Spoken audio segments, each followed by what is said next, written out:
Hello బుజ్జి తల్లులు బుజ్జమ్మలు, జొన్న రొట్టె ఎంతసార్లు చేసినా రావట్లేదు బాబాయ్ అన్న వాళ్ళకు సింపుల్గా అసలు ఏమీ హడావిడి లేకుండా ఎలా చేసుకోవాలో చూసేద్దామా.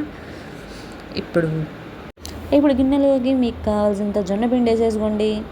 దాంట్లో కొంచెం సాల్ట్ వేసేయండి.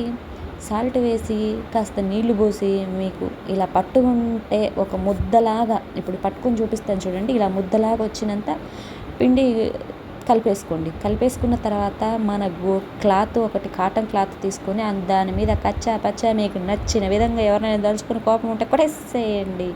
ఎలా కొట్టినా పర్వాలేదు. దానికంటే మనకి కాటన్ క్లాత్ ఉంది కదా, దాన్ని మనం రౌండ్ అప్ చేసుకోవచ్చు, నీట్గా సర్దేసుకోవచ్చు. దాన్ని అలా అలా కొట్టిన తర్వాత అదే కాటన్ క్లాత్తో రౌండ్గా చేసిన తర్వాత నీట్గా రౌండ్గా అందంగా చందమామలాగా వచ్చేసిన తర్వాత దాన్ని మళ్ళీ నీట్గా సర్దేసుకుని పిండి అంతా కొట్టేసుకుని, ఇప్పుడు ఆల్రెడీ ఒకటి నేను చేసింది చూపిస్తున్నాను.